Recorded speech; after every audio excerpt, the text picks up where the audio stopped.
Welcome to This Explainer. Today, we're diving into one of the most staggering and honestly absurd cat and mouse games ever documented in history. If you thought you knew the absolute limits of political espionage, well, just wait until you hear this. It's a tale of survival that totally defies all statistical logic and plunges right into the realm of the truly bizarre. So, I want you to ask yourself, how many times can a single person actually dodge death?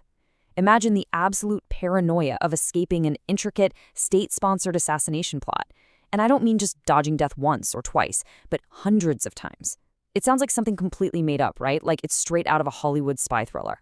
But this isn't fiction. According to Cuban intelligence, Fidel Castro survived a staggering 634 separate attempts on his life. Just let that sink in for a second. 634 times someone actively plotted to end the Cuban leader's life, and 634 times they completely failed. It's an absolutely mind-boggling figure that really makes you question how anyone could possibly survive that much targeted hostility. Section 1. The usual suspects, plots from every direction.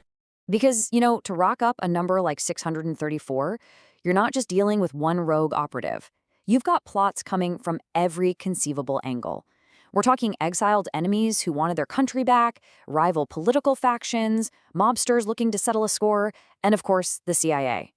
It was just a constant barrage of lethal intentions coming at him from all sides. Moving on to Section 2. Cartoonishly bizarre explosive plots when operatives get theatrical. Okay, get this. Exploding seashells.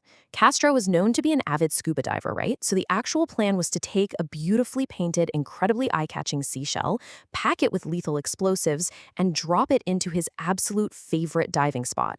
I mean, they literally hoped he'd see a shiny shell, swim up to it, and trigger a massive blast. Just let the absolute absurdity of a rigged seashell sink in for a beat. Or take the explosive cigars. Since Castro rarely went anywhere without his trademark smoke, assassins hatched a plan to offer him a cigar packed tightly with high explosives.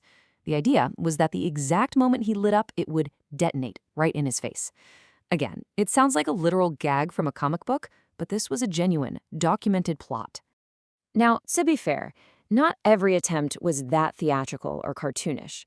They also relied on very real, traditional sniper plots. But what's truly astonishing about this entire saga is that even these straightforward, conventional methods completely failed.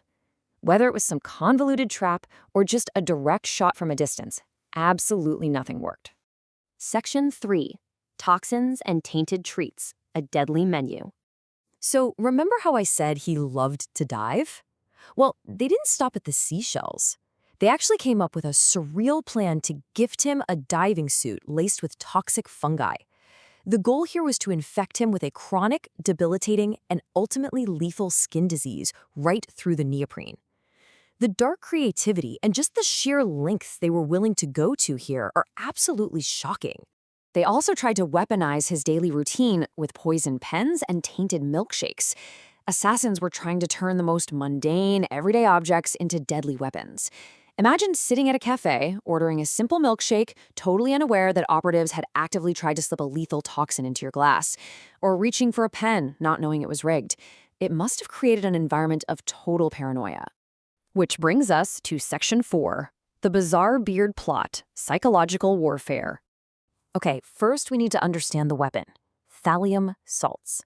It's this highly toxic chemical compound historically used as a heavy-duty rat poison, but it's also a depilatory, meaning it causes severe hair loss. Now, knowing the CIA's track record with lethal toxins up to this point, you might be expecting another plot to secretly poison his food and end his life. But wait for it. Here's the twist. The CIA actually planned to sneak these thallium salts and have them totally dusted inside his shoes. And why? Well, actually, not to kill him. They wanted the thallium to absorb into his skin purely to make his famous, iconic beard fall out. It really came down to lethal force versus television humiliation. The logic behind this deeply weird scheme was that Castro's beard was a massive symbol of his revolutionary persona. It was tied directly to his image. If they couldn't kill him physically, they reasoned they could destroy his macho appeal. They wanted him to appear on television, barefaced and weak, hoping to humiliate him so badly that it would just ruin his political influence. It was literally a high-stakes attack on his facial hair. Section 5, an Olympic gold for surviving, the ultimate unbeaten record. After reviewing all of this, from the exploding seashells to the beard-destroying shoe dust, we kind of have to look at how the target himself viewed this unbelievable string of survival. I mean, how do you process being hunted over 600 times? Well, Castro once famously joked, "If surviving assassination attempts were an Olympic sport, I'd win gold." It's a punchy, highly ironic quote, but honestly, it serves as the perfect thematic resolution to this twisted game of cat and mouse. When you've dodged 634 bullets, bombs, and toxins, what else can you really do but joke about your unbeaten record?